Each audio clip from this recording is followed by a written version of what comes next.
The final word. Special guest to the final word. Voch Lombardi.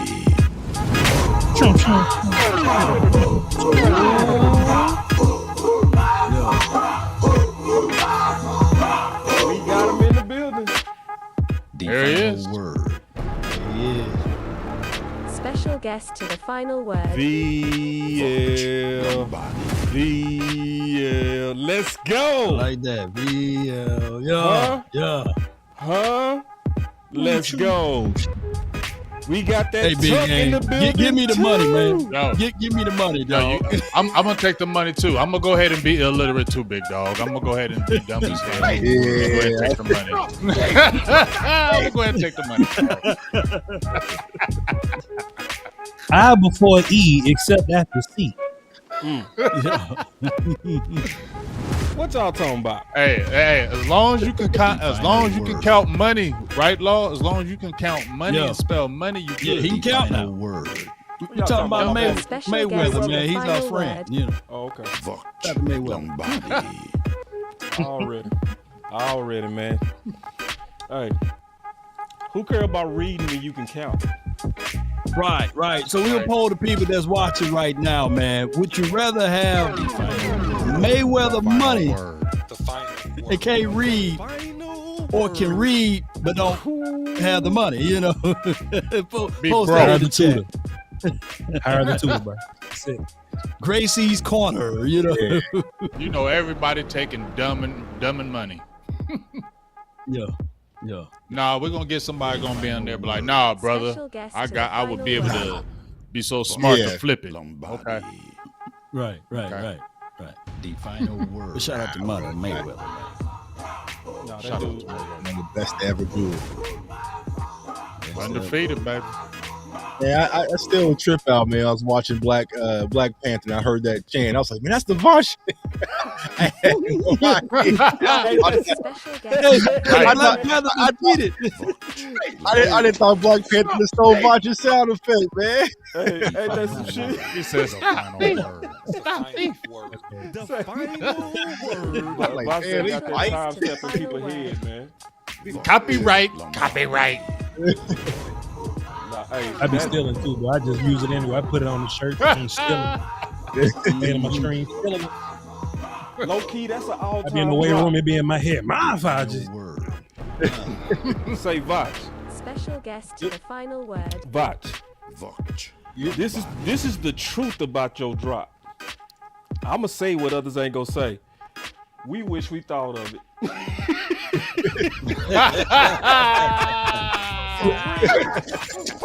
We wish we thought that drop. He like, damn, he got it just right.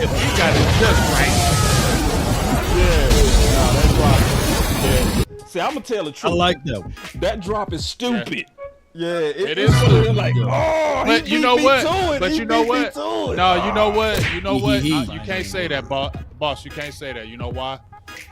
Because certain drops are for certain people. You got me certain beats for certain Special people. guest to the When, final when word. you hear ours, it's Voch that's Lombardi. that's Voch. When you heard it, you like, yeah, that goes with him. I would have made it mine. And on top I of would have that, made it mine if I would have been though. first. No, it fits because when old boy ready to fight, that's all you heard before the war came out. You know, so it fits Voch, man. So when you hear that, you like, yeah, You like, something yeah. about to happen. You know, Nah, it's Yeah, dope. it fits. come on, man. Voch. Bless. That's an all-time drop. Really is. Yeah, Yeah. It's 'cause like Law it's with perfect. that Uzi Vert, man. That Uzi Vert, like that shit coming out of the crazy. cold. Damn, yep. Damn. Lombardi. Where's it at anyway? When they told me old boy from there, I kind of like, damn. Hey, y'all in the building, go ahead. See and how old share. girl was doing him? Man. See how old girl did him? I just wanna run it up. Can we check or something? I've been really in the field, let up, yeah. I've been really in the field, let her rush, I love the feel. Lately, I just wanna run it up. Don't need no deals, I make the deal. Have to take it to And if it was up to me, if it was up to little old me to make a pick, it would probably go a little something like this. We got Kevin Gray in And the with the building. 17th pick of the 2020 Dallas Cowboys NFL draft, the Dallas Cowboys select CeeDee Lamb. Oh.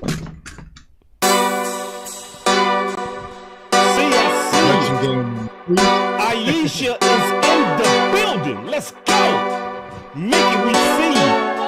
Kevin, we see you. Let's go. I will move down. The smart thing would be to move down, but the Cowboys historically don't. Boss could be a trade down here with Justin. We got to trade. We got to trade. We got to trade. I said this is the place to move We were down. just sitting here talking Justin Fields. I said it loud and clear. This is the place to move down. Go hard, go home, go home, go hard, go hard, go home, go hard, go hard, go home, go home.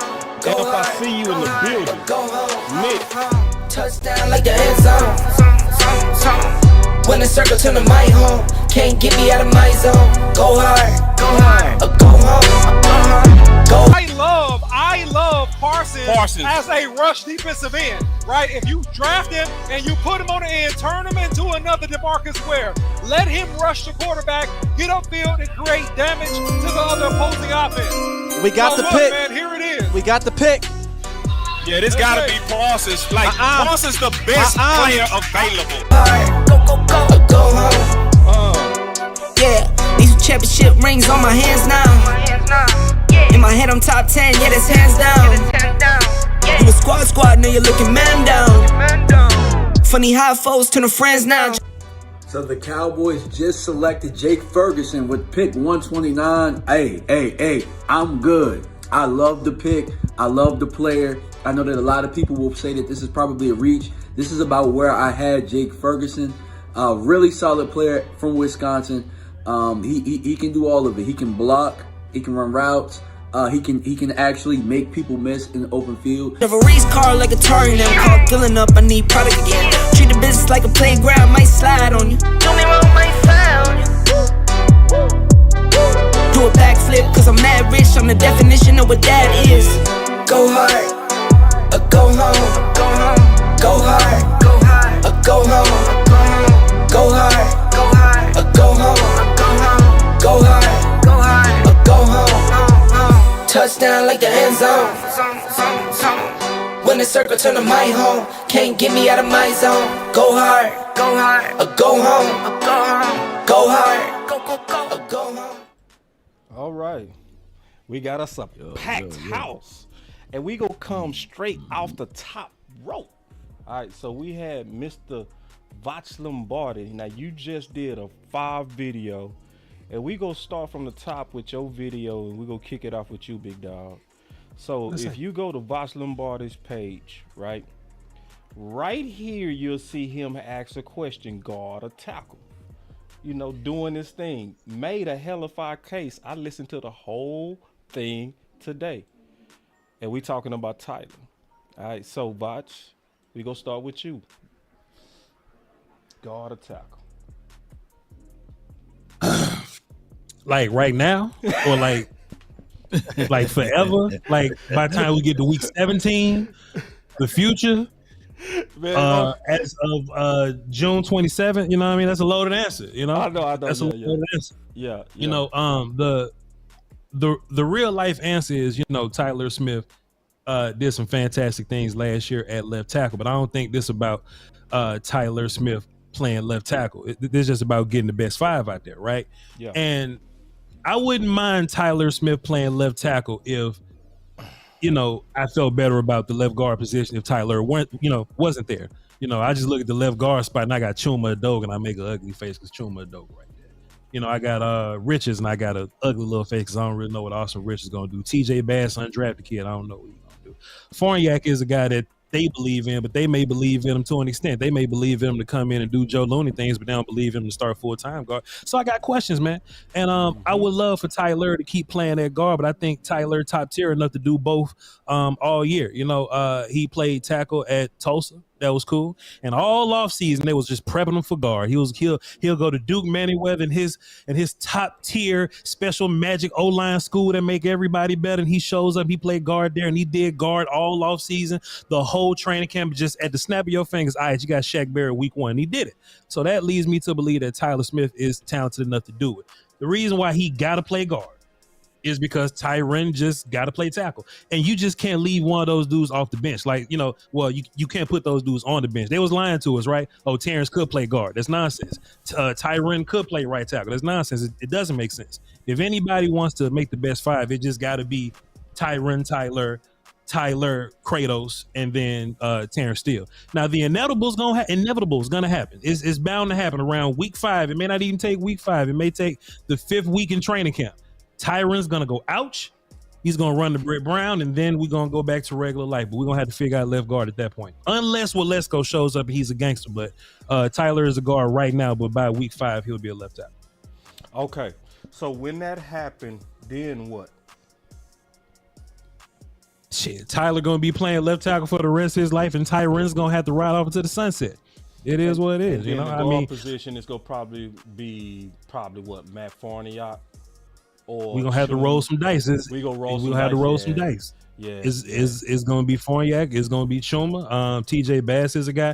Now, what we would love to happen is just, whatever kept D-Law healthy last year, let that be the thing that keep Tyron healthy this year. But that ain't gonna be the case. Like I said about Waletzko, right? You would love for Waletzko to just show us something, right? To give us some off-season peanut butter, get big, thick, strong, and him to be able to take over left tackle, so we ain't moving too much. But it just seems like we're gonna have question marks at left guard. 9 times out of 10 is gonna be Farniok. I just think so.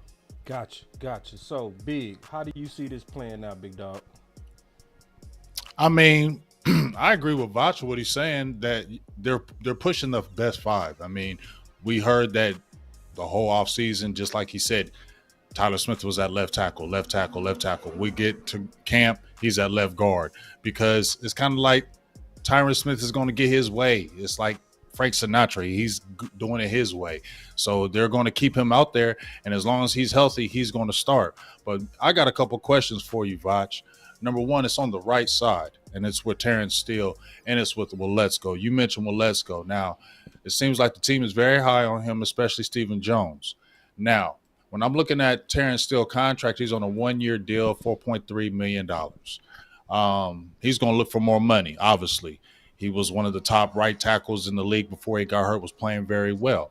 I'm sure he's going to want to get paid.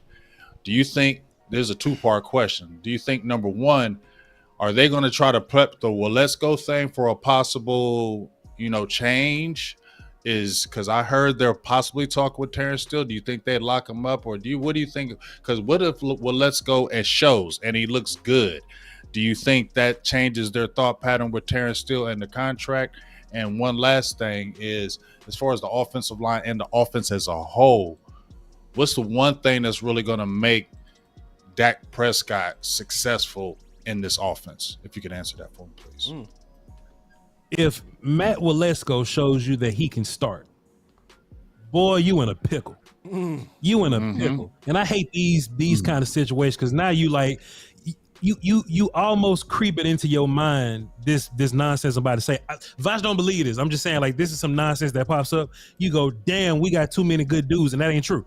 You know what I mean? There's no such things as too many good dudes, right? Offensive line as a whole, all around the league, it's garbage. It's trash. It's terrible.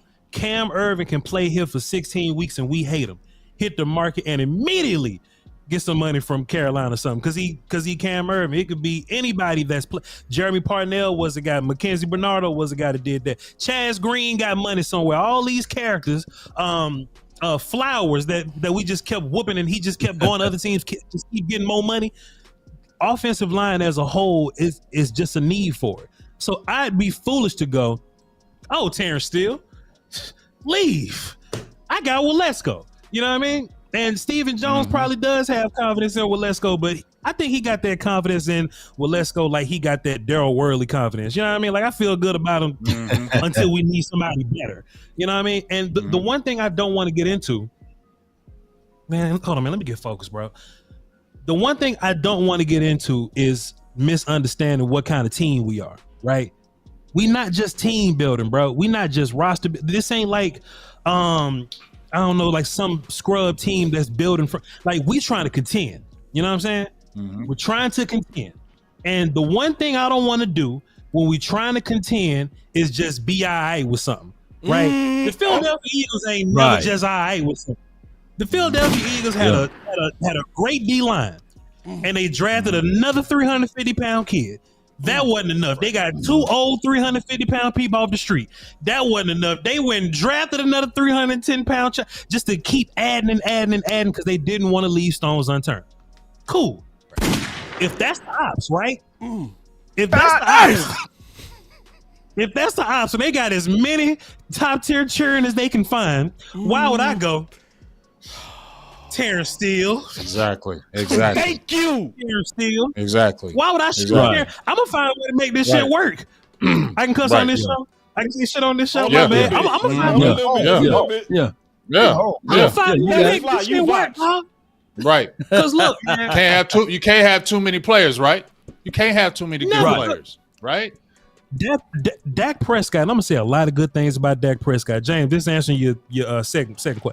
I say a lot of good things about Dak Prescott, and I know Dak, and a lot of people down on Dak right now. But if I know anything about Dak, Dak can win football games with the 30th pass rush win rate in the league. I know he can do it. I've seen him do it. Right, getting sack pressures hits, he do it. But except when we go against the number 1 defense in the league, we need more. Right. Ooh, I've seen Dak whoop. I've seen Dak whoop ass with Noah Brown. He's done it. Get him. And people love to act like this is some type of bad thing about Dak. They compliment Dak when they say it, right? Oh well, Dak should have won with Noah Brown and Dalton Schultz. Really? Thank you. Really? Get him.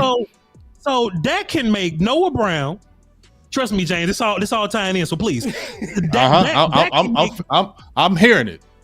Dak can make Noah Brown, Dalton Schultz, December T.Y. Hilton. He wasn't even full year T.Y. Hilton. He was December Christmas T.Y. Hilton. You mean to tell me that Dak can take all those children and whoop everybody except San Francisco? But when we go against the number 1 defense in the league, that's when we don't acknowledge, hey man, we might need a little bit more to beat the number 1 defense. He could drop 40 on the Eagles all day with Noah Brown and December T.Y. and whoever the hell playing off. He can do that all day.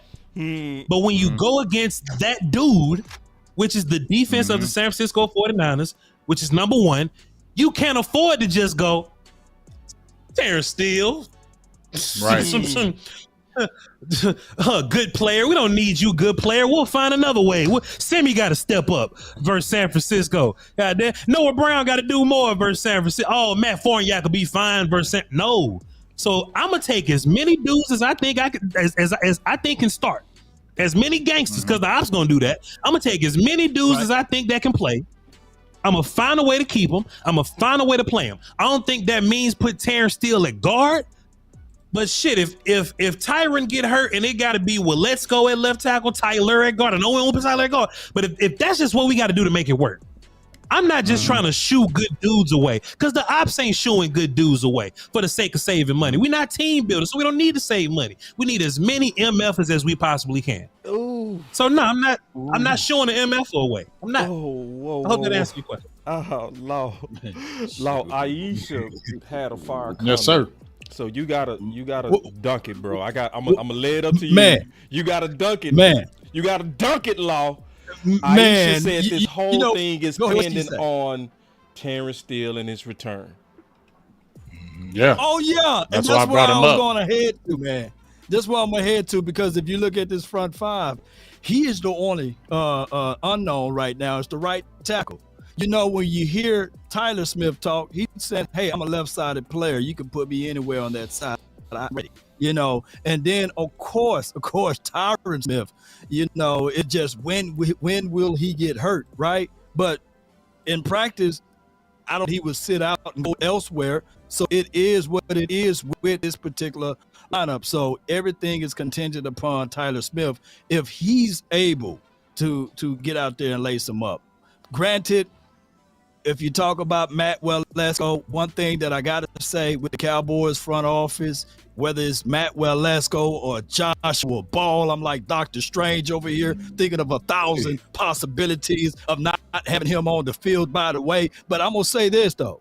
The Cowboys got a big ego, and they would look at this situation, believe it or not, don't shank me with the butter knife, guys. They would look at this situation and say, well, we found Terrence Steele, undrafted guy. We can make another one. That's the only problem. And they may go with that. That's the only problem, y'all. Yeah, that is very legit. Very tough. How you see this whole thing playing out? Yeah, so I agree, and we spoke about this on the last show with Voch. Like, if you want the best five, you got to add Tyler Smith at the left guard position. But here's what I've been trying to tell everybody. The Cowboys are high on Matt Walesko. I know a lot of Cowboys fans aren't, but they are, because think about last year. Remember, he was getting the left tackle reps before Tyler Smith. If he doesn't get hurt, y'all, we are never having the conversation possibly to be able to see what does Tyler Smith look like at the left tackle position. So they are by all means. What Voch just said makes sense. Load the clip. We see everyone around the league starting to do it, but we know that's not what we do. And if Terrence Steele is delayed, they are definitely going to pique interest and say, okay, could we possibly play Matt Walesko at right tackle and get away with it? You know what I'm saying? Like, can we get away with it? Because not only do you have to pay Terrence, you got to pay that guy in the middle as well. You know what I'm saying? With Tyler Biadasz. So there's two people on the offensive line. So if they can sit back and say, all right, you know what I'm saying, Matt, well, let's go in that bad at the right tackle. Expect the games to start to happen with Terrence Steele. Now, here's the one saving grace. Cowboys like you when you're coming off an injury, kind of on a discounted price, so that might help. Yeah. But if Terrence agent says yesterday's price is not today's price and he wants to use his leverage, expect Matt Walesko to be that right tackle. You can probably out with Tyler Smith at your left tackle, and they'll plug in a Matt Farniok or Austin Richards or whoever at left guard as far as the future is concerned. So we definitely got to keep our eye on it. But like I said, I expect Matt Walesko to be in the conversation and be starting week 1 versus the New York Giants somewhere out there, whether it's left tackle or right tackle. No doubt. So I'm gonna say over a healthy Terrence Steele. Well, if Terrence is healthy, then no. You know what I'm saying? If he's healthy, then no. But okay. If Terrence isn't healthy, remember last week, Clarence said Terrence is going to be good.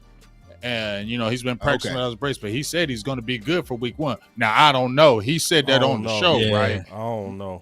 I still don't. Is he healthy? Nah. Or is he Michael Gallup healthy? I still don't believe it yet. You know what I'm saying? Right. Yeah.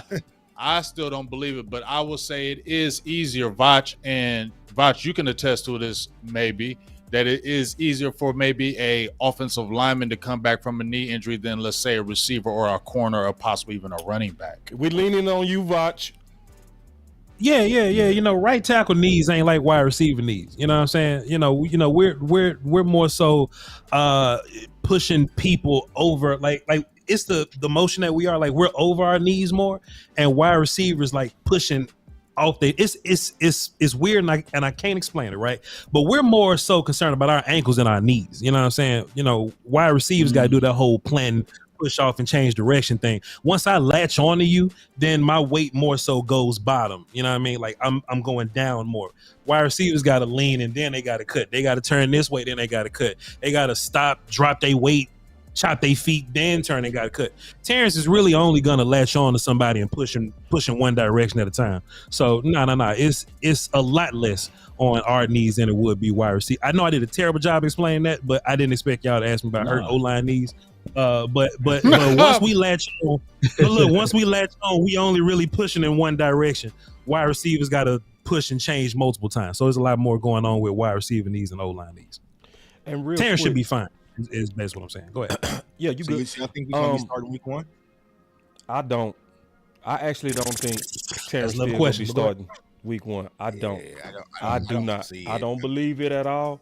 But that's good of what Voch just said. Like, see, that's what I needed to hear. And then also keep in mind that the OC is on the way.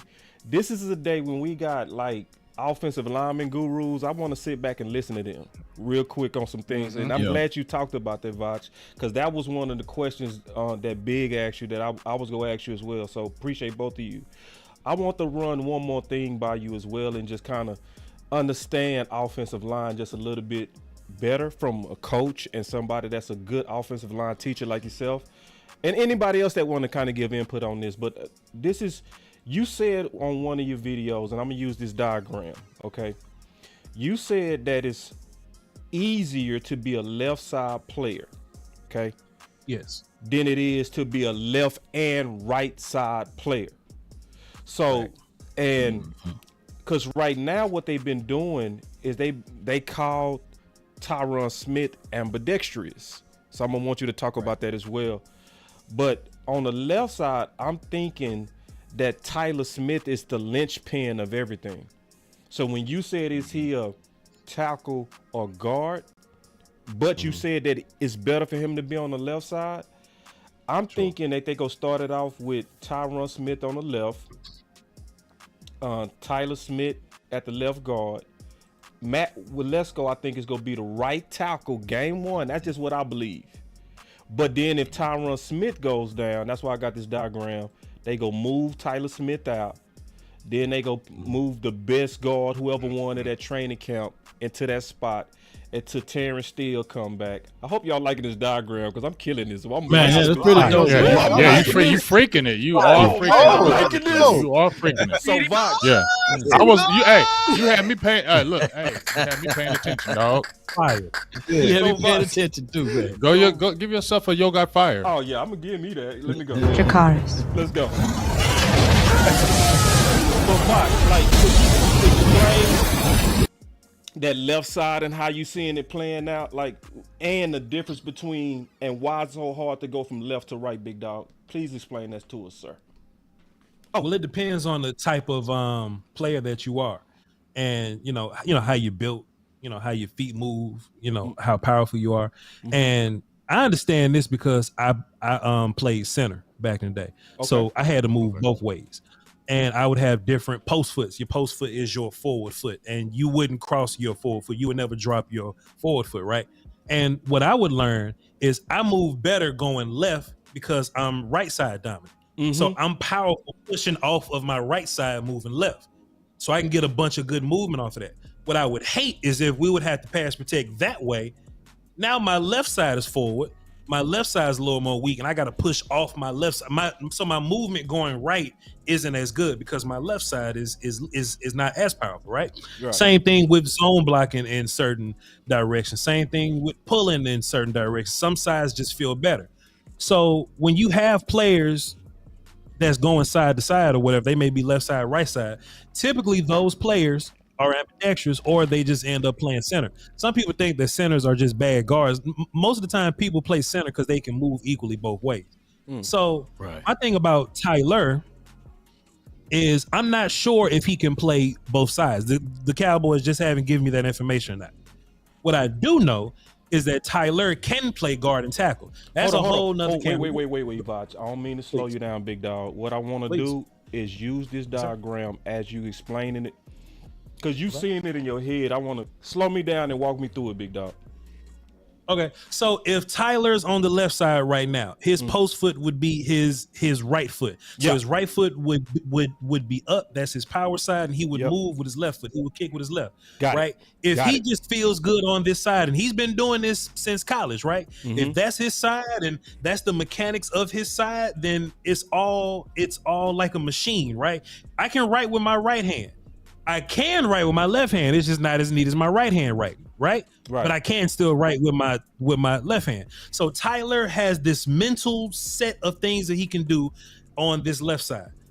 If you put him at left guard, all those mechanics are still the same mechanically. He still got that. He still got the right foot up. Right. He's still yes, sir. Post foot. He's still moving. Yep. Go ahead. I'm sorry. Kicking with the left. Yep. Kicking with the left, he is still right foot up. That's still his power side. If he's going for a punch to the inside, that's still going to be right hand punching first, recover with the left. It's all the same side mechanically.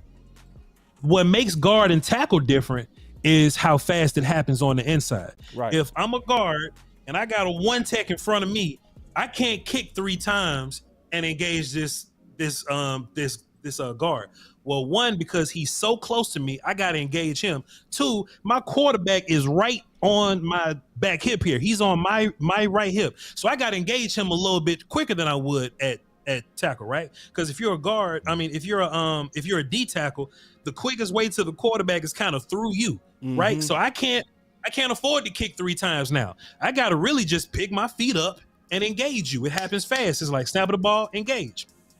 The difference is when you're a tackle is now it's more of a timing game. It's more of a 1, 2, 3, or is it going to be a 4-step here? Are you going to cross my face quickly?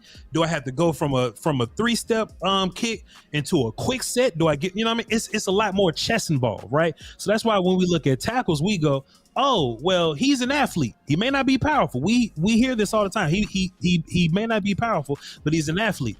These long athlete dudes like, well, let's go, right? They may not be powerful, but they play the measure game well. They play the space game well. So that's why he's a tackle. Well, let's go and never be a guard because he's not going to work good in the phone booth. He's not going to move inside quick enough for some 350-pound dude to get on him. If some 350-pound dude get hands on his chest, well, let's go flying to Delaware somewhere. He gone. You know what I'm saying? But Tyler, as an anchor's another word that we always use when we talk about O-line.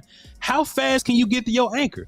Tyler is a dude that I believe he can get to his anchor quickly. He can kick, drop his butt, and whoever's in front of him, it may take 1 or 2 drops, but they'll drop. If you go to Tampa Bay game, playoff Tampa Bay, not week 1 Tampa Bay, he was against Vita Vea a whole bunch.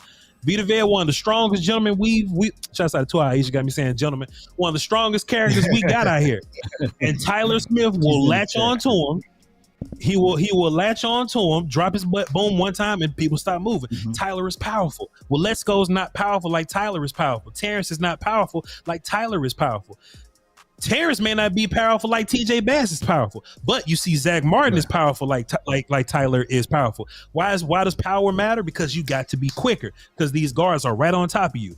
If I'm at tackle, you could be at a 5, you could be at a wide 9, you could be a blitzing linebacker. I got time to figure this thing out. It just happens that Tyler is also athletic enough to play the kick, timing, catch you game and the powerful phone booth game. Everybody can't do that. Right. So Tyler is a fantastic left side prospect that could play both positions, but I don't want him to move sides because he's been a left side dude his whole life. One more thing, guys. I don't mean to hog because we supposed to have the OC. Yeah, you hogging. I know, but I want to hog with the offensive line stuff because I wanted Voch and I wanted Voch. He always want to apologize ahead of time. I don't mean to hog.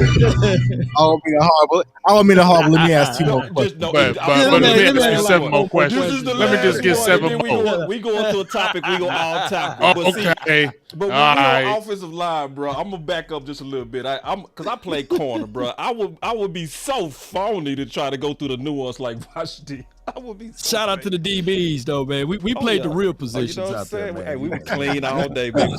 Swag through the roof. All right, Voch, I got you on something real quick. I want to just ask you one more question, just to to sharpen my offensive line knowledge and just kind of hear you out. Also, Tyron Smith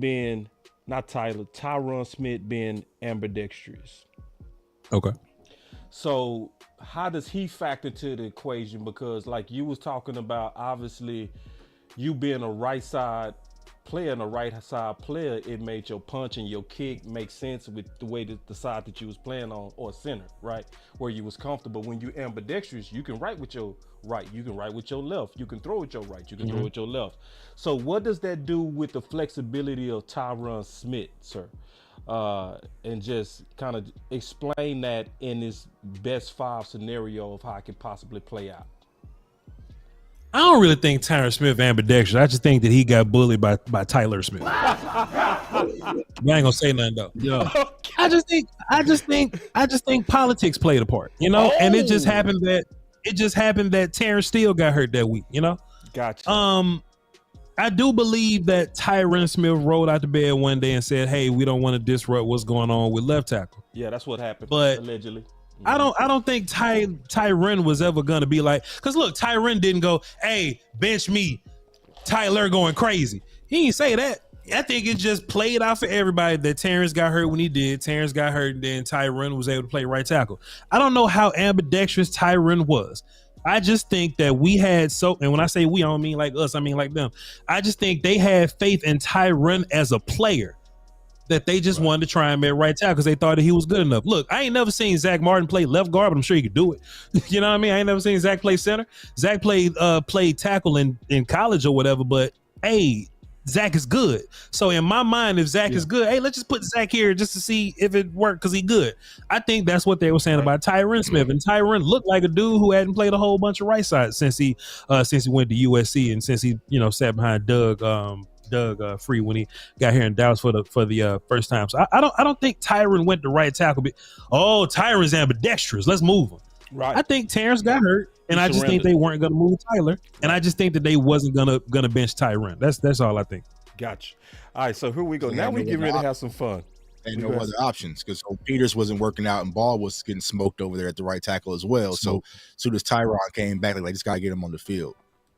Yeah, somewhere tight end, something. I want to have some fun with you guys real quick. We gonna start it off with you, Tuck. Are the Dallas Cowboys set up to surpass the sack record? Let's talk about some edge rushers. Let's I mean, go. I feel like they talented. Yeah, you know what I'm saying? That's my position. Let's go.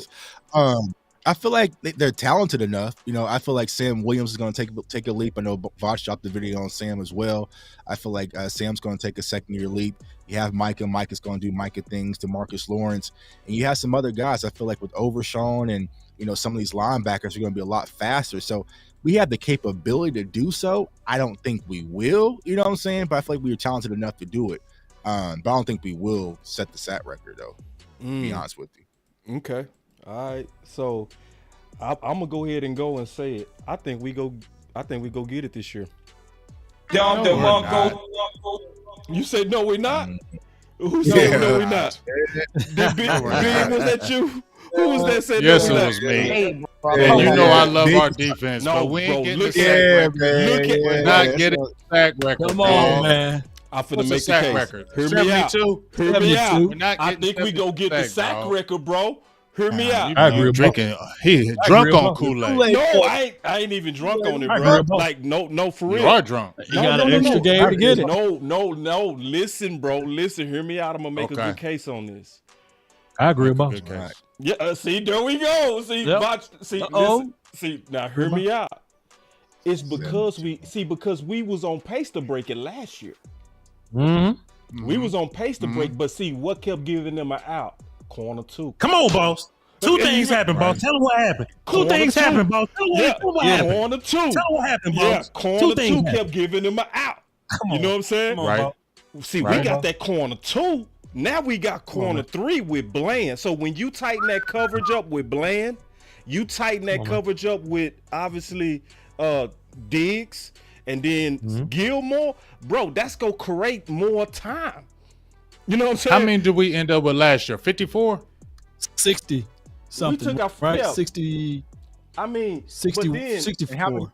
How many did Philly 64. have last year? But see, it's 7. We also got Mozzie. See, that's a big thing, dog. That's a big thing. Okay. Now listen. Now you got me. You piqued my interest. I know. You piqued my interest. There you because go. I love them cow. But I love his defense because his defense is crazy. You mentioned Mozzie, but you know what? I got questions right quick. Here's a question. Okay. All right. And this is Tuck. This is Tuck's guy. Remember when we did our show? I don't know if it was Clarence or one of the other guys. They mentioned Fehoko.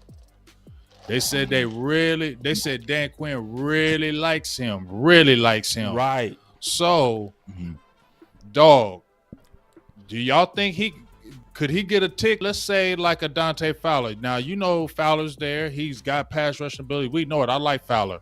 But what if Fehoko goes kind of crazy in camp and shows a lot early, or even Overshawn shows early? Do you think? I'm asking y'all. I didn't mean to mess up your thing on your sacks, but it does relate to defense. No, I mean, do y'all think we are going back to sacks? But they're in the. They could still be in the equation though. That add to it. They could be the equation. Yeah, you helping my case when you add. Yep. When you add also him, and others, right? Right. Because see, the way that I look at it, I'm just being all the way real. Then I'm gonna turn it back over to Law and Voch, because I want to talk about the sack record. Because the way that I'm seeing how they took care of Dan Quinn, they basically muffed Mike McCarthy, and they gave Dan Quinn more. So more stuff, man. Yeah. So when you say that, man, you're talking about you get 20 sacks from Parsons. That's 20, and then you get 10 from Sam. So that's 30. So that's already, on pace of half of what we did last year. Think about this. There is a thing called coverage sack, and we got one of the best man-to-man cover corners out there by the name of Stephon Gilmore. And we got the 4th overall rated zone cover corner by the name of Trayvon Diggs. So that will give you that rush. On top of that, when you think of it and contextualize the fact that Osa, he's going to be better than what he was last season. Even if you throw in Dante Fowler, he's going to be better, as well as you got Big Mozzie, who should allow other people to eat by the way. And you got D-Law. I'm just counting. I just not going to count D-Law's sacks. I'm being nice. But did you hear me be nice to D-Law? He's my dog, man. Shout out to the Laws, man. He's very important. I think that we can get either 72 or 73 sacks, man, for the season coming up. So come on, let's get it, man. I just see that this team. Think about this too before I let someone else go. Jonathan Hankins last year around this time, he wasn't in Cowboys camp, right? He had to pick up the playbook on the fly. He was traded. So I'm looking at this team. Put it like this too. Is the 2023 team defensive team better than the 2022's defensive team? Oh, wait. As of now, yes. Yes, definitely. On paper, yes. CFT and landlords in the building. What's up, bros? Let's go. Appreciate What's up, fellas? Man, I remember watching. It was like Jacksonville last year. I was doing a live stream. Me and my audience was watching, and there would be this be a point where it'll be third and long or something like that. And I'd be like, here goes a sack. Here comes a sack. Like, we're just counting sacks, right? It was against Jacksonville. It's like 3rd and 7. I'm like, all right, cut the sack music on. And them fuckers ran the ball up the middle, dog. Like, they would rather run the ball. They would rather run the ball and run reverse. Y'all remember Jacksonville ran like 6 reverses in a row because they didn't want to throw the ball? I'm like, this ain't Jacksonville. This ain't what they do. This Cowboy team brought people out of their element. Now, we watch how this defense got put together over the offseason. And the one thing I kept saying was, boy, they making Dan Quinn's defense Teflon. They making it Teflon.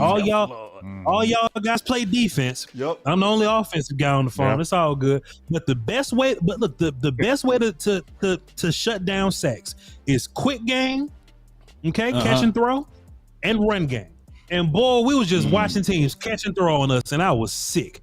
Catch and throw on us. And every opportunity they got, who out there, whether it be Mullen, Joseph, Wright, whether it was what's his face? I don't even remember his name. Brown, they'll just throw it up there and just see what happens. They'll just catch the ball, 1,001, throw it up there, see what you can't get sacks when you 1,001 and seeing what's happening, right? All that's going away. All that's going away. You got 3 DBs. Look, we either gonna break the sack record or break the damn turnover record. They either gonna throw the ball to us or one of them. We set records. We set records.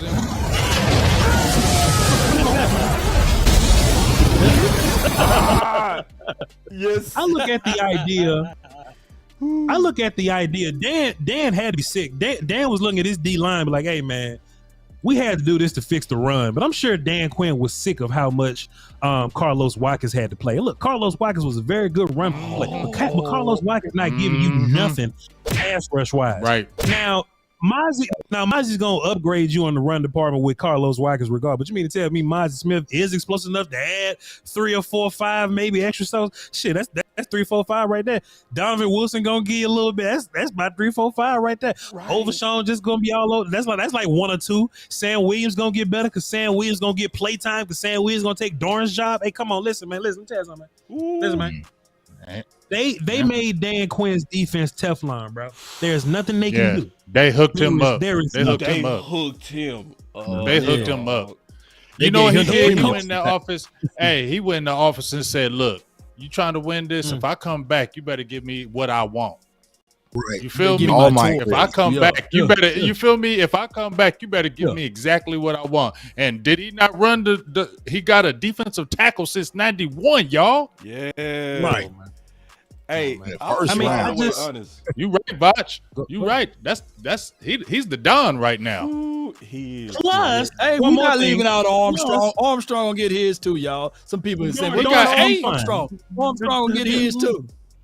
Dorrance will be fun. But look, one more thing though. Going back watching college film, right? Damone Clark used to just rack up sacks for no reason sometimes. Chasing people down. He's healthy now. Right. He's a healthy guy. I sound like a homer. But fuck him, nigga. Like we got talent. We got talent. We got talent. See, you know what I mean? So I just think it would just imagine if Jabril Cox ever got it together. Oh. What? Oh my God! Jabril. I know. I'm just saying. Man. I know. I'm just saying. J-Ron gonna get a few sacks. But I don't see it, bro.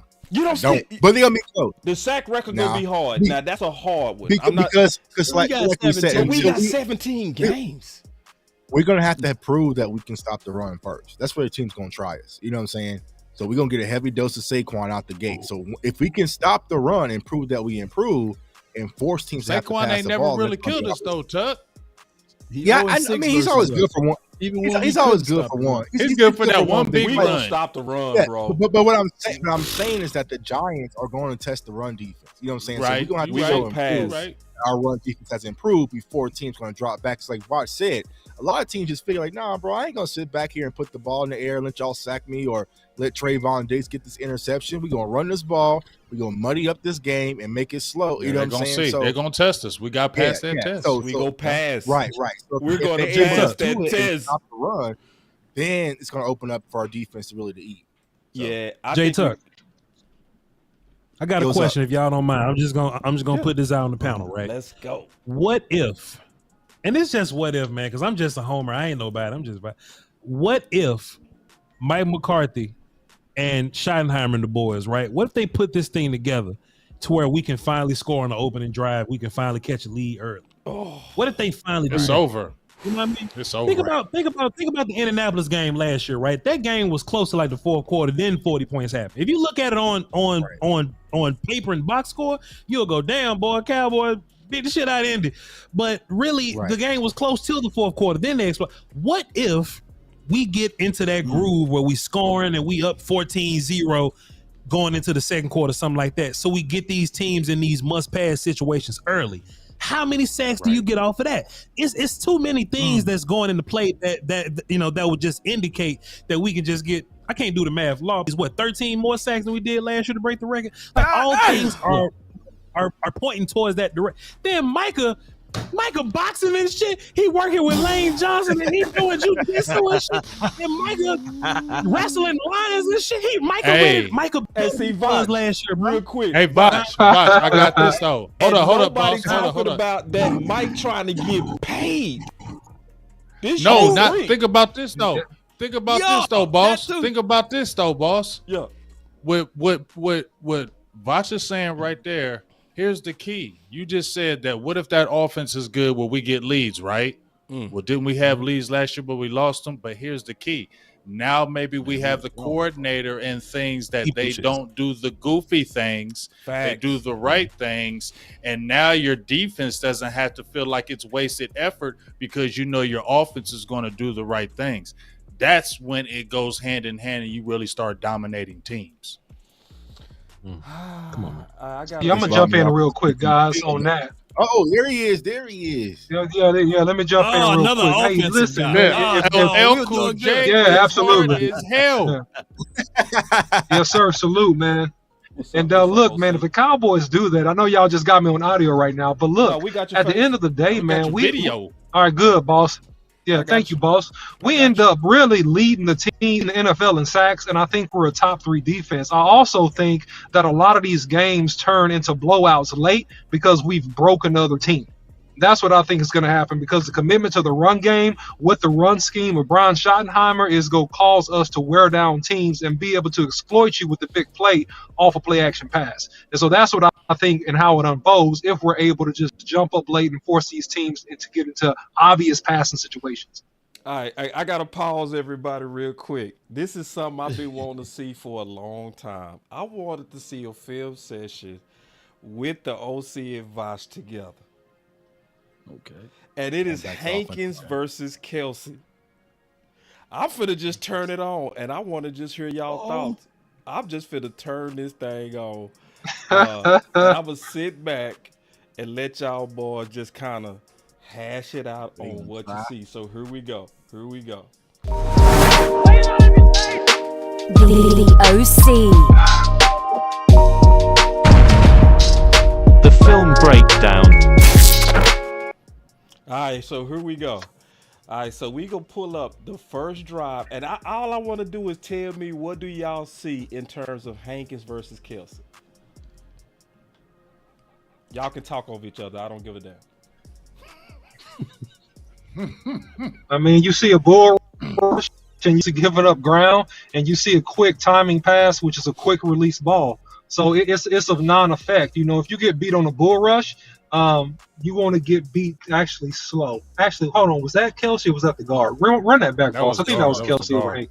Y'all finna work. That was the guard. Okay, my bad. I missed that one. Okay, right guard. Thank you. Yeah. All right, here we go. Guard. But if you want to give, the guard is doing a good job. Yeah, that was a good rep for the guard. Yep. Hankins is over the left guard, got a little bit of outside zone. They hooked the shit out of Hankins and got outside, which is fine. Hankins is the one tag. If they working outside zone, that ain't really for Hankins to really deal with. It's for 91 and 52 for those little characters. And they got blocked up pretty cool. 42 came in there and say they lit life on that one. So solid. Yeah, run that back, boss, one time. Hey, run that one back if you can. Y'all working me too hard. I'm not liking this. You invited us. All right. So he moved. Yeah, so you want to see it. So right before the snap, you want to see it now. Right before the snap. Right before the snap, Hankins moves to a 2-eye, and they just have an ace combo block. So yeah, he's not gonna do nothing with that. All right, so this is him doing what he does, man. Getting quick penetration. It looks like I got to see who he's over. Yeah, let me see. Kelsey. He's on. No, he's over the guard. So yeah, guard. Go ahead, Voch. Sorry about that. No. Dickerson just down blocked on him, and Hankins came back on the inside, which is what he's supposed to do if you're getting down blocked, cross face, get back inside. Boss ain't think this through, man. Boss supposed to take the time. Shout out to I was about to say, shout out to the freestyle from these guys because he just threw it out there. I sure did. Y'all just gotta go, damn it. We ain't seen one one-on-one matchup yet. He like, I got to mess up. I know. I did. Listen, I just turned it on. Let's go. I like, man. They got a little. They doing that. You didn't miss that on that rap, man. Hey, I'm like, I got the cut. Bust the rap right now. They did you on Yo Timothy raps. Let's go. Hey, Voch. Hey, OC. That was a good throw. Like Yo and TV raps. It's the wrong. I'm gonna wait for the other angle.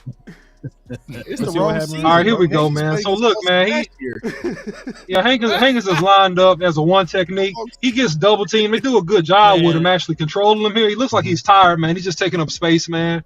You know, so I mean that's that's a loss. You say go back, Voch? In my opinion, but go back, boss. Go back. Wrong gear, wrong scheme. What we doing? I got a point if I can actually. Let's see. No, not to this play. Not this play. Let it run. It's the next play. Hey, tell the truth, y'all enjoying this. The OC and Voch talking offensive line, boy. I've been heavy right now. Let's go. We just enjoying it because it's just crazy. Let them talk our team, though. I want them to talk our team. Okay. I could turn it on. Because he got Hankins up there. Let me see what's going on. Play the Cowboys, Hankins. Play that. Yeah, so like Cowboys. I'm trying to see him versus Kelsey because we didn't see. Okay, pause this. He got swallowed up. Did he pay? Pause this. What I think is important right here. He didn't. What I think is important right here is to tell the difference between like a double team and like combo blocks. Double team is if me and somebody else are just blocking Hankins and nobody's coming off, right? We're just blocking Hankins the whole way. We're just dedicating the dude. Combo is when we start on Hankins and one of us has to come off to deal with a linebacker, whichever one that we're dealing with here. What this looks like here is this may be some kind of audible or some type of adjustment just to deal with Hankins. Because sometimes teams to do this, O-lineman to do it, like, hey man, like, you know, we just ain't finna be, you know, coming off Hankins right now. We just can't single block Hankins at no point. So if you want to make the point that Hankins is so dominant versus one player that the Eagles have made some type of adjustment to where we're not comboing Hankins, we're just going to double team Hankins and we'll just deal with the linebacker however we deal with it, that'll be a good way to give Hankins props or whatever, if you want to give him props to that. So go ahead, run the play.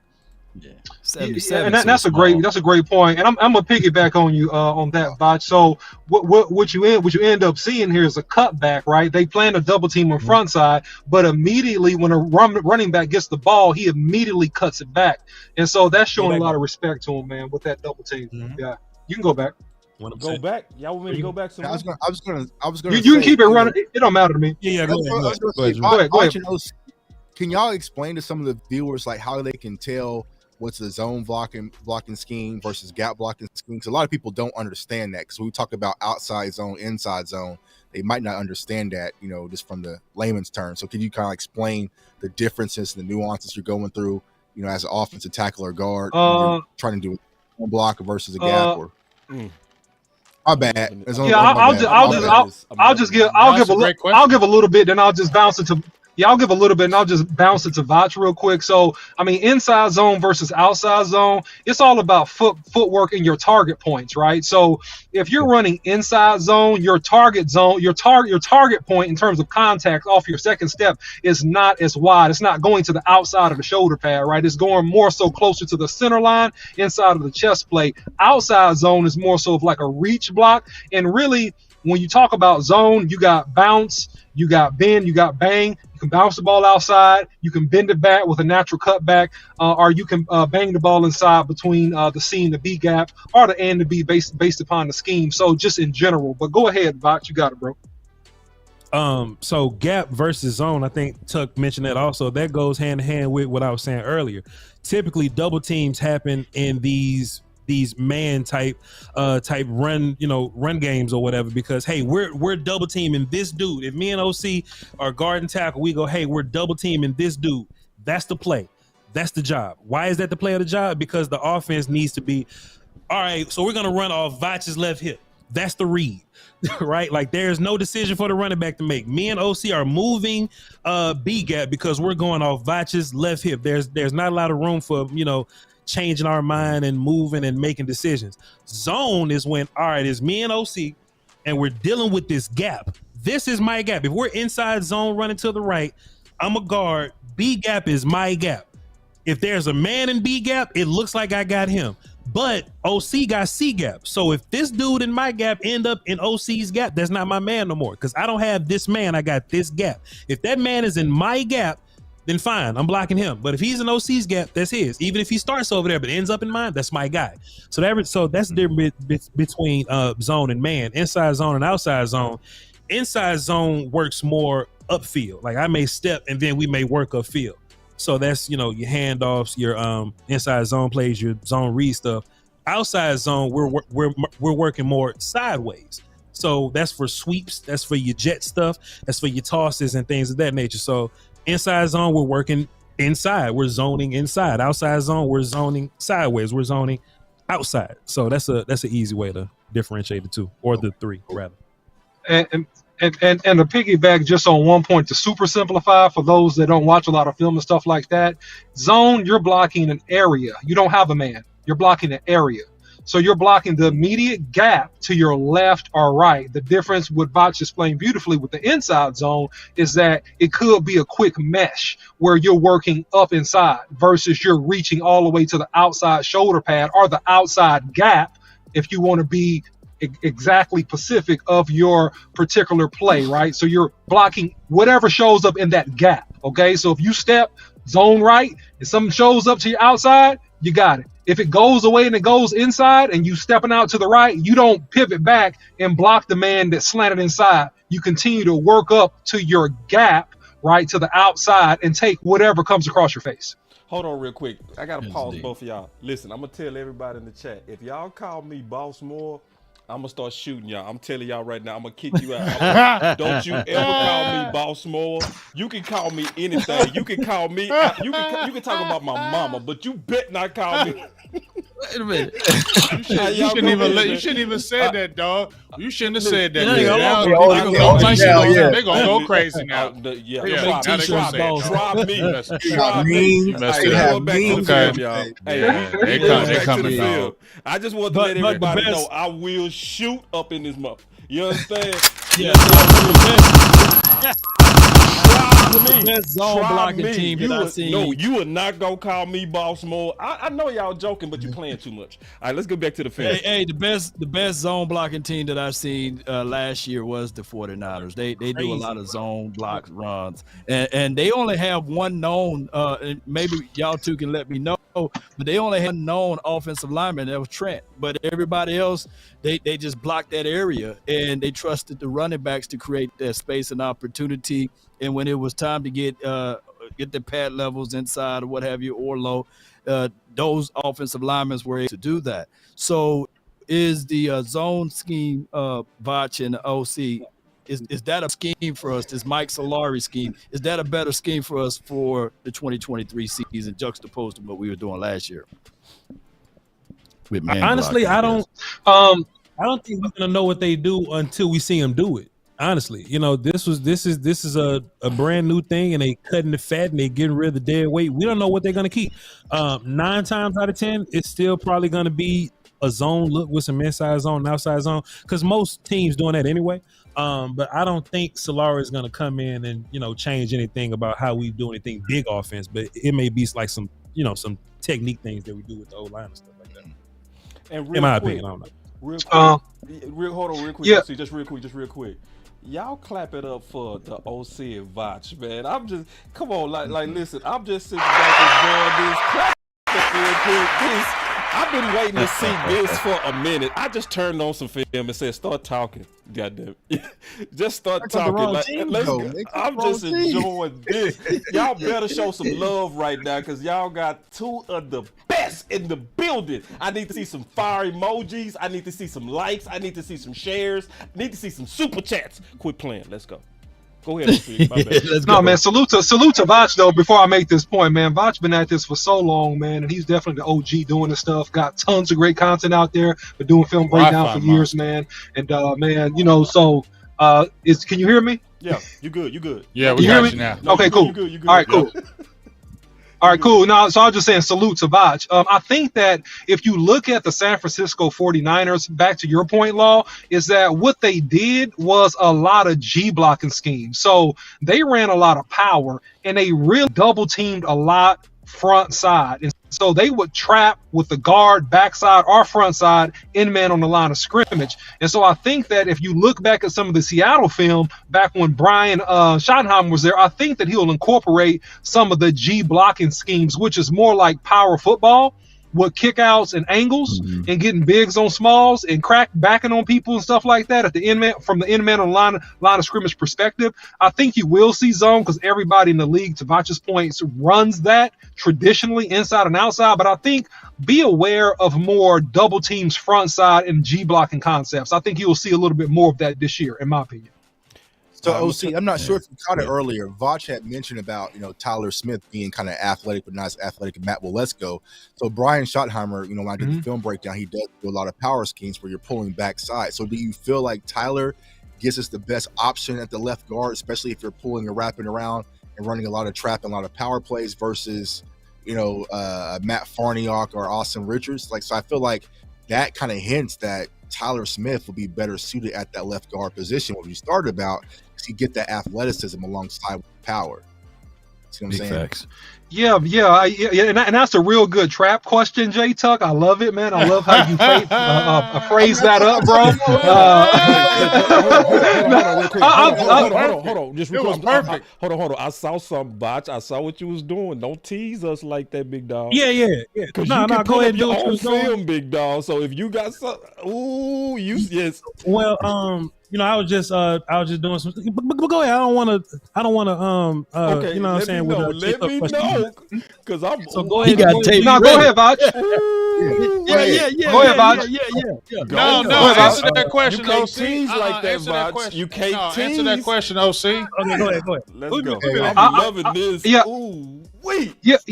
I'll answer the question. I think that you can do either or, man. With a Tyler Smith, he's good at tackle. I think he's very powerful at guard. I mean, he's shown the ability to pull around the horn with down blocks with tight ends and lead, those tackle around toss sweeps that the Cowboys ran from time to time this offseason, this last season.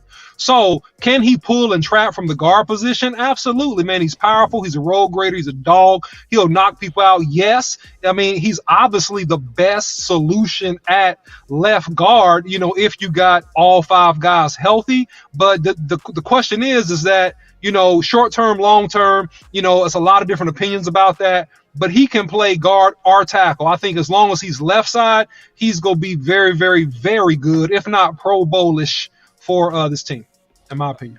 All right, so. And here's what some people don't know about me. I played left tackle in high school. You know what I'm saying? I was left tackle, so I could I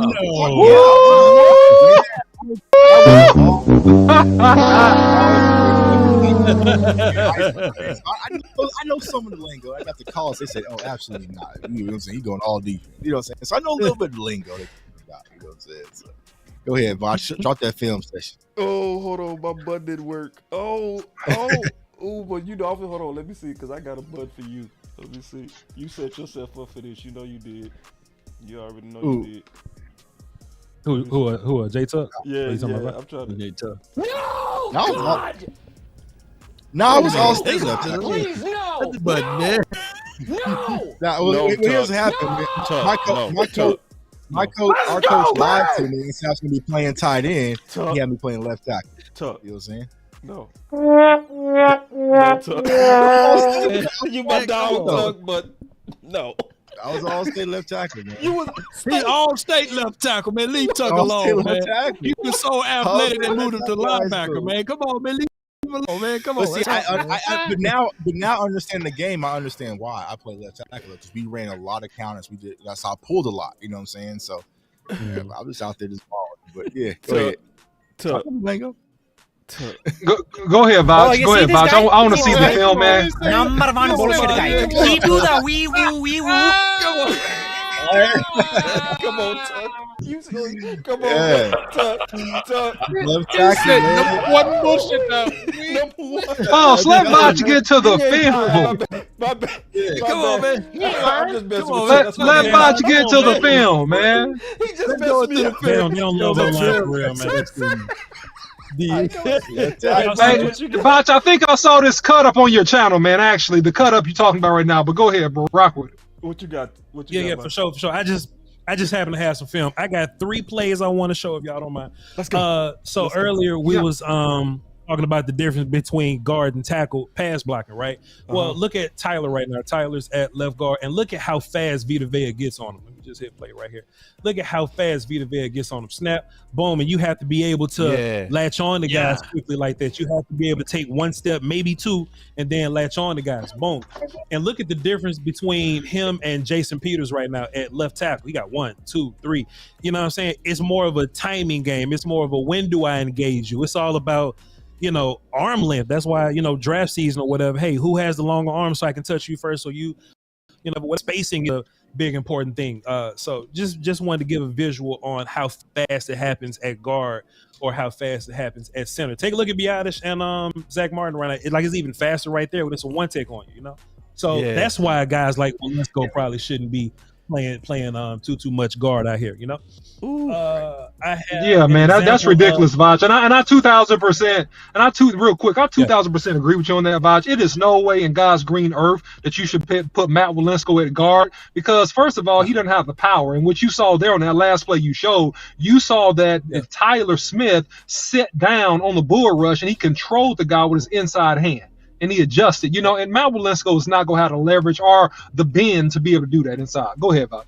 Man, but hey, Voch, before you go on to that, if you can go back to that play, Voch, go back to that play for me, and from a center perspective or from a center point of view, why is Tyler Biadasz helping Zach Martin out when you can see that Tyler Smith probably needed that help. Tyler should have helped out the big boy over there to the left and juxtaposed to the right.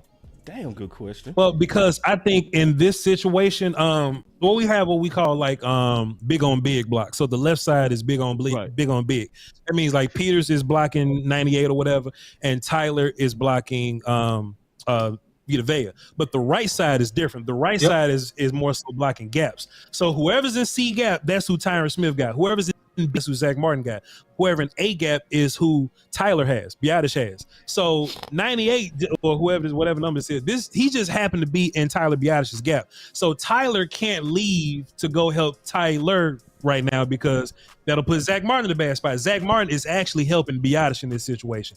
Zach is kicking and he's looking in his gap. Nobody's there. Zach Martin really has eyes on 45 right here. So if the linebacker don't come, you see Zach Martin looking at him right now. So if 45 leaves, then Zach goes, all right, let me look back inside to help somebody. Then boom, that's when Zach Martin ends up taking over this guy. He's actually helping Biotish right now. And as you see, this guy that was on Biotish, the shade guy, he ends up in B gap, which makes him Zach Martin's guy. But then Biotish can't overplay because if he comes back in A gap, then he'll be Biotish's guy. So the right side is running gap stuff. The left side is big on big. So if Vita Vea crosses face and end up on Tyler's right side, Smith's right side, that's still Tyler Smith's guy because he's big on big guy. You understand what I'm saying? And Aisha asked, what are y'all asking? Law asks, why didn't Tyler Biotish help on a more dangerous guy, which was Vita Vea, and Voch was explaining responsibility. And let me piggyback a little bit if you're running back to the top, Voch. Beautiful explanation. I mean, you got a base slide pretty much here, right? You got base block on the left, and you got a slide looking outside, and that's why you see Ezekiel Elliott step up, right? He's reading outside to inside, right? And so on this, hey man, he escapes, right? It's no threat, so he escapes. So where you saw in some instances, and I just want to give some credence to this now, Voch, you the man forever if you got this tape, right? If you see loops, so if you saw Vita Vea loop across, all the way across into the A gap, into the face of Tyler Biotish, that's his man. And then you will see, I forget this guy, whoever this guy is, you see him loop out. Then that's how you try to beat this blocking scheme, by getting people to turn their shoulders and lose gap integrity with loops coming back from the other way. Go ahead, Voch. Yep. And one thing real quick. Boss, I got to ask this. Go, because I was getting ready to tell Big, I was getting ready to tell Voch and OC that y'all not finna take over the damn show. Yeah, they are. Come on, you asked. No, look, I got this question, but here's my question. Pertains to the blocking and to the scheme, even with Tyler Smith, and this is for both OC and Voch. What do y'all think, or this could be the whole panel? Okay, so let's say Tyron Smith, we know he's going to get hurt, but what if he stays relatively healthy, right? And they keep Tyler Smith at guard. Do you think Tyler Smith will still have this happy-go-lucky attitude with, I can play anywhere when it comes to them negotiations, because left tackles get paid more than left guards? So, they're doing a lot of cross-training. Messy. But what's the future for Tyler Smith down the road? Damn good question. Left tackle. I'll say this big. I just think that, by the time it's time to have the contract talks for Tyler Smith, he'll be our left tackle. You know what I'm saying? So that's why I'm not concerned about it. Because Tyron, he probably got a year, 2 years, if max in Dallas. So I feel like by the time it's, because they're gonna extend that fifth year option on Tyler Smith. You already know that deal, right? So by the time it's really time to pay Tyler Smith, he'll be our left tackle, and that won't even probably be a conversation. So Check going crazy on me. Yeah, I want my ball back. All right, so I don't want to go too heavy, man. Voch, you definitely giving us a lot of good content, big dog. I want to be courteous to your time. I got 3 more topics, but we ain't gonna get through all 3 because too many preachers in the house. So we go pick one. Broken heart at linebacker is coming. It's too many good ones. Somebody go break out. Oh, okay. You see what I'm saying on that? It's too many good ones. It's gonna be a Story Jackson, but worse this year. We can talk about that. Or we can keep it positive, which is who is Bland, Steele, and Hendershot. Who is going to be the Bland, Steele, and Hendershot? And I want to go around the circle here from all of y'all on that. Or we can go super happy stuff, which is top breakout players. And that can be whoever. Which one y'all want to go with? I like them I breakouts. want to talk about offensive line, so you can do what you want to do because I want to talk about So we can go back to that. No, let's talk that defense, dog. I want to talk about breakout players because we ain't talked about Sam Williams. Let's go. We need to talk about. You made a video about it, Voch, right? You made a video about Sam Williams and Tuck. We talked about Sam Williams when he came out of Ole Miss, and this is my thing, and we have said this. This is what we said, and I like to get y'all thoughts. If Sam Williams really, we talking that 10 sack guy, if he becomes that, then this defense is just going to be absolutely treacherous. I think we talked about Gilmore and those guys, Bland, but I feel like the key to this defense this year, we know about Micah, but the key to me to the defense this season is Sam Williams. Ooh, wait. Whoa. Okay. All right. So for me, it's kind of a hybrid. For me, it's kind of a hybrid between both of your questions, boss. I'm going to go with Damone Clark. I feel like Damone Clark is going to be our breakout guy. And I feel like fully healthy, not having the neck injury behind him, year 2, I feel like he's going to be insane in this Dan Quinn's defense. I feel like he's going to be the guy who's going to be doing a lot of different things, sideline to sideline speed, middle linebacker, because granted, LVU was healthy last year. Will that really last this season? We don't know. So I feel like Damone Clark is going to be that guy where we look up middle of the season, like, okay, he's finally evolved. I did the film breakdown on him, and I think Voch mentioned as well, like, you go back to LSU, he was all over the place. You know what I'm saying? So Micah Parsons has said, like, he's a dog, he's a beast. So I feel like Damone Clark, for me personally, is going to be our breakout player we're going to be looking at now. But yeah, Sam Williams too going to be a star, but I'm going with Damone Clark. Ooh. Let me go with shoot, y'all naming too many good people. I got Izzy, man. I think that he's going to be the breakout player for the defensive side of the coin, especially for what he did in the Bucks game. I think he stuck real big in that game, and if you think of Izzy, he can play all 3 positions. He can play the nickel, he can play up on top of the roof, and he can play on the outside. So I like Izzy. I think that he will be your breakout guy on the defensive side of the coin. And then on the offense, we need to see this. This got to happen. This must happen. Jalen Tolbert. I think that he will be the guy that's on the offensive side of the coin. He only had a spoonful of production last year, and as Voch said on his podcast, he lined it up as safety, So, yes, Jalen Tolbert need to be a guy to break out for the 2023 year on the offense, and Izzy for the defense. Let's go. All right, so I know Voch and OC still thinking, so I'm going to jump in. All right. I'm good. The breakout guy that I think will break. I'm ready, bro. All right, go ahead then, because I need some more time. Go ahead. So you stalking. You funny, man. So everybody trying to pick different people. But look, man, and in my opinion, I mean, it may not be a surprise. The breakout player for me, in my opinion, is Tyler Smith. I think it doesn't matter if you start Tyler Smith at left guard or left tackle. I think that this year Tyler Smith is going to make a Pro Bowl. So for that reason, I'm telling you that he's my breakout. Defensively, I am going to piggyback on my guy Jay Tuck, and I had that in my heart and mind already. I think Damone Clark is a sideline player. I think he has elite speed.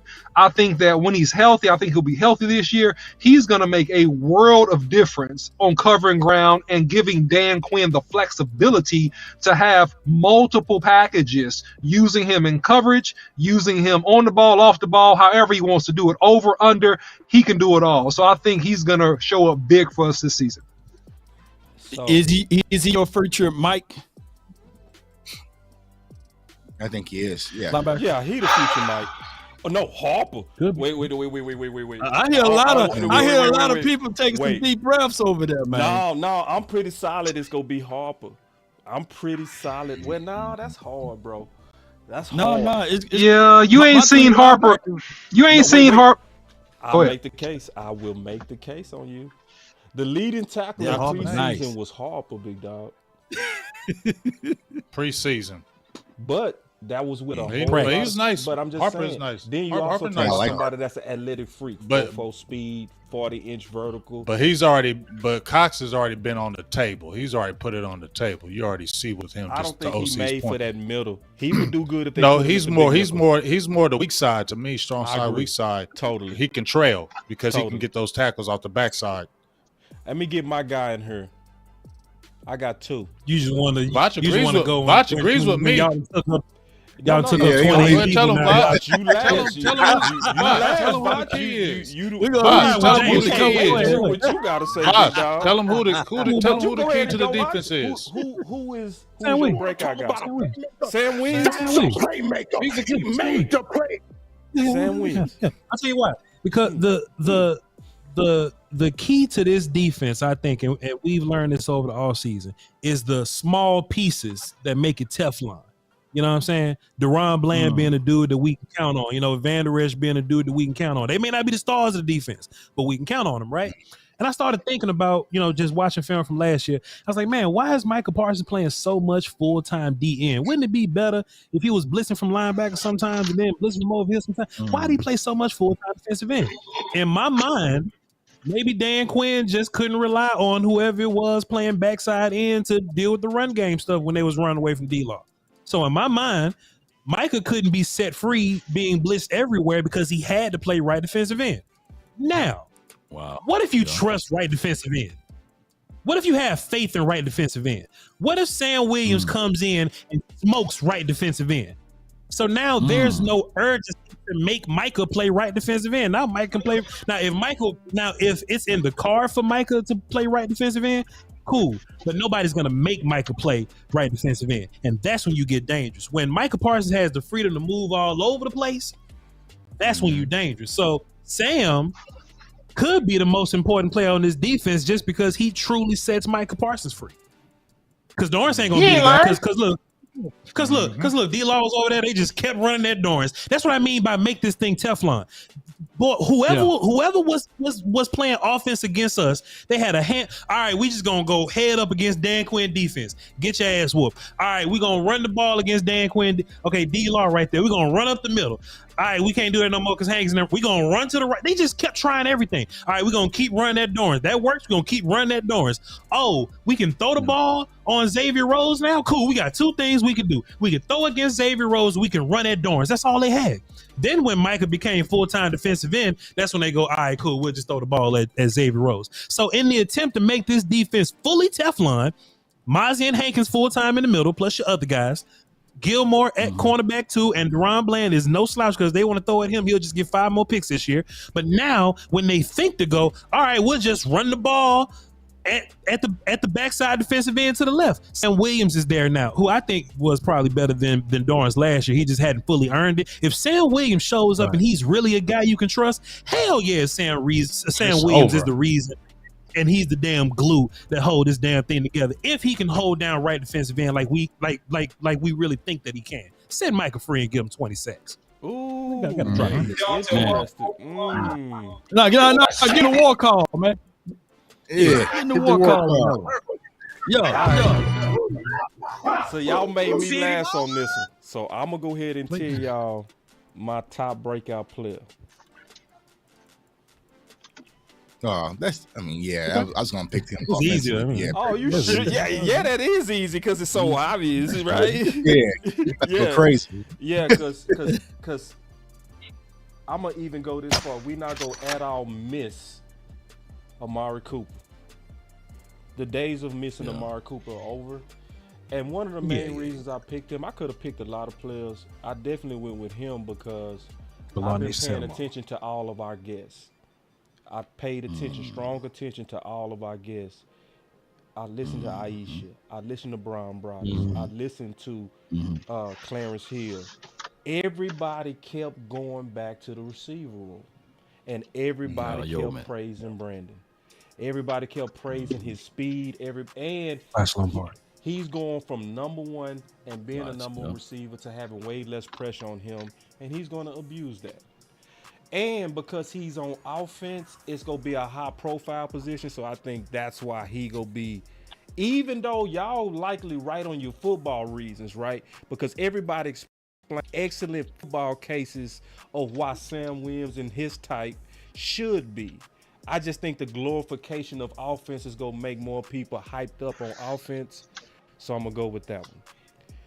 My next one, in terms of who is the next Bland, Steele, or Hendershot. Gonna shock y'all, maybe. I think it's gonna be Hunter. I knew you was gonna say him. Why? How you know? Because of Clarence Hill? See, you know it. Yeah, I don't give it. Yeah, I it was don't Clarence give Hill a hell is when reason Clarence why. Hill. Yep. When Clarence Hill said Stephen Jones. Yep. Go ahead. You finish my thought. Go for it. I'm just saying, when Clarence Hill said Hunter Lukey is working with the first, he keep an eye out on him. When Stephen Jones is saying it, dog, y'all already know. When he has a toy, when he likes somebody, when they're already pushing him, he's going to get every opportunity to do good. And to Tuck's point, Tuck has broke down videos about him saying he wasn't just really a fullback. He played multiple positions there. Right. You could see the burst when he's on the field. You can see the authority that he runs with, and you can see he's a versatile player. Remember at Green Bay? Cool. Yeah. This could be that type of guy, even better with the Cowboys. And I think mainly because he go get the opportunity. That's why I said Hendershot. Like when you look at it, Hendershot got his opportunity because it was a lean room last year.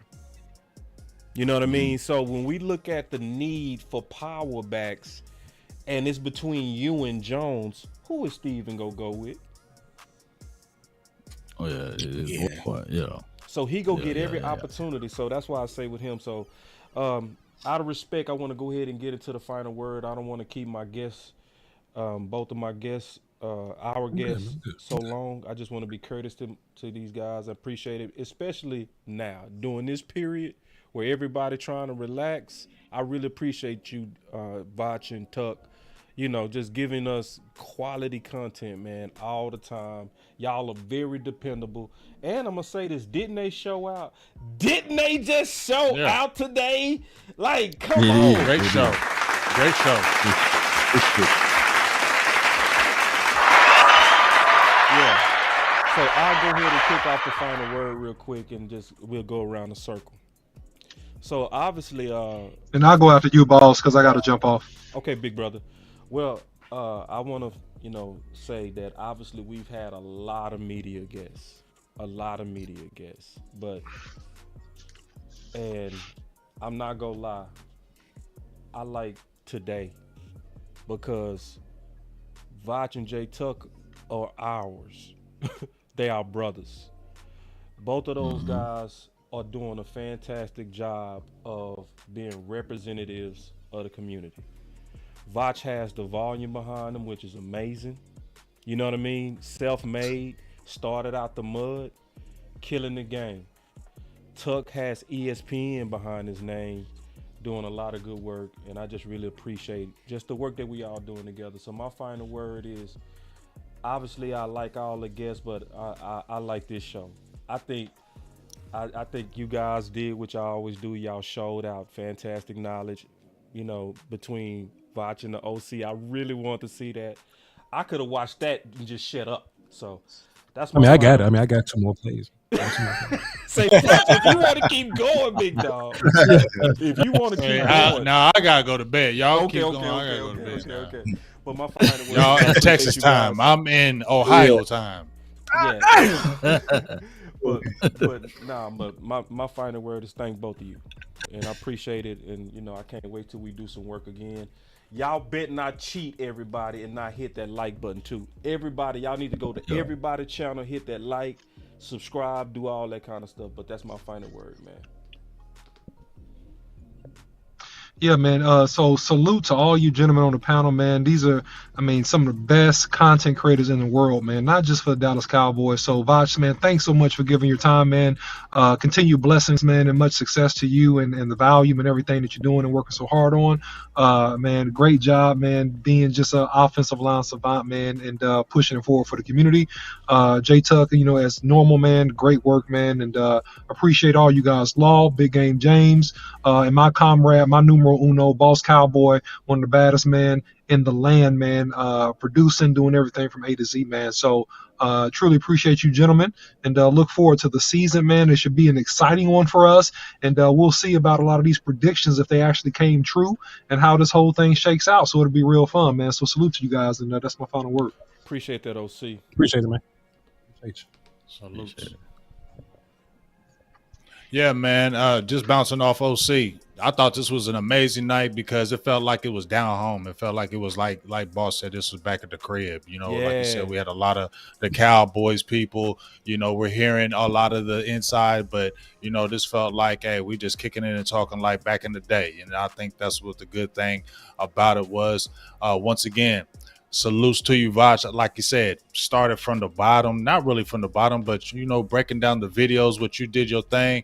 And now where you're elevated now, you and Skit Skywalker still, the community loves seeing that. Continue to do your thing. Continue to push that word out. Continue to push that Cowboy knowledge out. I love listening to you on the offensive line. That was amazing, especially with I'm a bounce off Boss. That was amazing. Listening to you guys break down the just the nuances. Because a lot of people don't know those things, and that helps them take a next step in learning the game of football.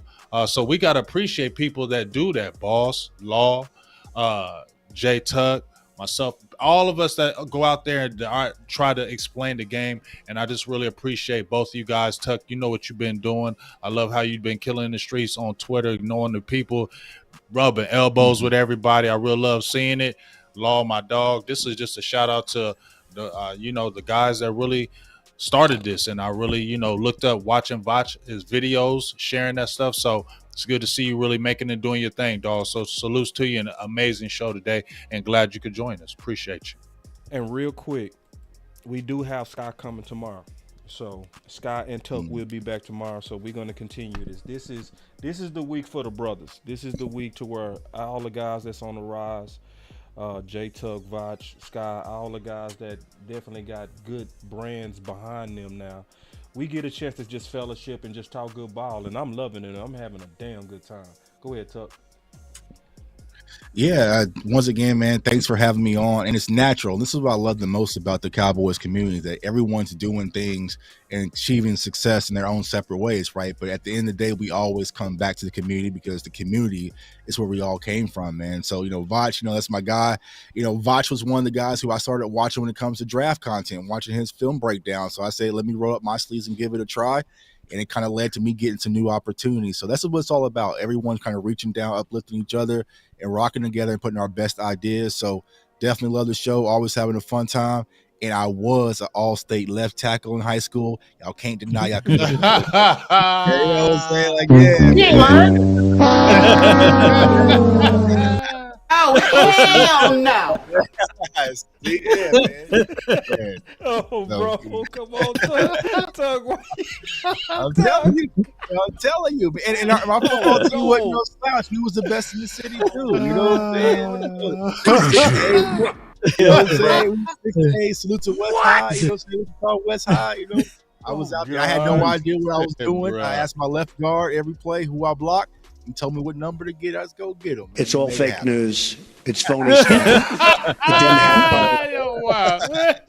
happen. Wow, boss. That's my dog, man. Because you can't see my dog. Let that shit happen to me, though. Left tackle, bro. Left tackle. Left tackle, man. All right, now I'm messing with you, Tuck. Final words, Voch. Man, this is this is always great. It's always fantastic. It's always a good feeling to get together and do these things. And I just want to say, if anybody's listening right now, we are seen. People see us, and we have come a long way from just being, bloggers or just Yes, doing sir. this for fun or doing this in our free time and things like that. Some people still doing their free time. That's cool. But, you'll be surprised how many people see us and, we don't know that they see us. And they'll see us quietly and they go, look at them, So I always tell people, like, if I could give advice to anybody, not that anybody's asking for it, but I'm like, hey man, just always like make your show your best show because you never know who's watching. That was just advice that my mother gave me, right? But whatever. But I'm 31 now, and that shit kind of applies, And I try to always put my best foot forward. Boss didn't hit me and say, hey man, have some film ready. I just know if I'm O-line guy, I better have some film ready. So I just, just things like that. I can't have an opinion and not be able to back it up. I can't not come here and not have a thought about what I'm saying or a backing behind what I'm saying. If somebody hears me and they go, I wonder why Voch think that. Nobody ever says it about me because anything I ever said, I've backed it up. Hey, this is why I feel this way. And I've given you a long reason why I feel this way. And I think it's important to have that because it separates us from hobbyists. It separates us from who we once were. They can't say we're just some miscellaneous YouTube dudes anymore because the job that they doing, we doing it better than a lot of them, And I think that comes from, pardon me if I'm being long-winded, but I think that comes from getting it how we got it. We didn't go to any classes to do this. We didn't go to school to do this. Right. We may have watched a video to learn how to set up a camera, how to work OBS, but we didn't get training to do this. There were people that got training to do this, and they all kind of sound the same. But we don't sound like those people because we did this on our own. That's what makes what we do special, this thing of ours, right? And we're all different because Law got it from the mud differently than I did. Boss got it differently from James. James got it different from me. We got different from OC. So what you have now is this collection of qualified people that all give you something different. Yeah. That's special. That's special. Very. We're not hobbyists anymore. We do this shit for real. Right. We don't have to go mainstream. Mainstream. Hold on. Let me hit this shit. We don't have to go mainstream because mainstream come to us. What I said. You understand? Like, we don't get reached out to because we sound like other people. We do the things that we do. We get the praise that we get. We get the pats on the back that we get because we are who we are and we do what we do the way that we do it. You know what I'm saying? We all, everybody thinks Michael Parsons run fast, but it's how we say it and it's how we present it. And it's the faith that we have in ourselves when we saying it. You know what I'm saying? So anybody that's doing this content thing, man, don't matter what part of the journey you in, like, hey, just keep doing the content thing and keep doing it how you do it. Get it out the mud however you choose to get it out the mud. Don't sound like nobody else. Don't even sound like me. Don't sound like nobody up here. Do it how you do it because you get rewarded for doing it how you do it. And hey, keep on grinding. Appreciate y'all for tuning into me. We are more than bloggers and hobbyists. We do this shit for real, humbly, respectfully. Answers. No doubt. You can't handle the truth. Yes, indeed, man. Shout out to J Tuck for jumping on. Oh yeah, and he's no longer a special guest. He's family. He's the final word. And also shout out to my guy Voch Lombardi, man, doing unbelievable work. I would say this, man, this guy right here, you make sure everybody that's listening, this dude right here is a trailblazer. He is a one-of-a-kind guy that can talk about this football and give it to us as it relates to us all being in the barbershop and picking up details about it, right? And one thing that the 4-letter, the 3-letter networks can't do, they can't take this away from us. Nope. Because they didn't give it to us. So the Cowboys, this particular group that we got, whereas we talking Cowboys stuff, everybody, mama, uncle, cousin trying to do what we doing right now. The Eagles community, the Washington, the Giants, no shade at them, the Vikings, all of those communities, those small communities, they saying, man, I'm trying to get like y'all, man. I'm trying to do stuff like y'all doing. But we getting it out of the mud. We the blueprint for all of this because everybody's looking. And the way we are operating by being this type of show of giving our opinions, giving our thoughts, our ideals out there, and it's gravitating. Everybody wants to do this. It's unique, man. The Cowboys, we are doing some wonderful things for the nation, and we are the new media. Man, y'all put that in the chat because I believe it. We are the new media. And everybody, look, truth be told, they watching, like Voch said, like Ball said, and like Big Game James said. They are watching, and we are delivering nothing but the best, man. So, hey, let's go. Let's get it. That's my final words. Let's continue to grind and shine, baby. Let's 3, 2, 1, drop it. And remember, you're listening to nothing but the best. Revolutionary. I see you. The final word. All right, that was the final word. Dope. To you, man, Voch. Shout out to you, J Tuck. Y'all doing your thing. That's matches right there. NTZ. Same hometown, y'all. Believe it or not. Special guest to the final word. Voch Lombardi. All right, now let me hit that real button. Hit that real button. Let's go. I like how that guy come in. Yeah, Lombardi. man. Enjoy it, man. Love all you guys. Keep grinding. Thank you, Voch. Shout out to Wakanda. I just wanna run it up. Can I check this out? I've been really in the field, let up, I've been really in the field, let her rush, I let her feel. Lately, I just wanna run it up. Don't need no deals, I make the deal. Have to take it to And if it was up to me, if it was up to little old me to make a pick, it would probably go a little something like this. And with the 17th pick of the 2020 Dallas Cowboys NFL Draft, the Dallas Cowboys select CeeDee Lamb. CeeDee Lamb. Oh! Man, if we would have been in Vegas that night, it didn't happen.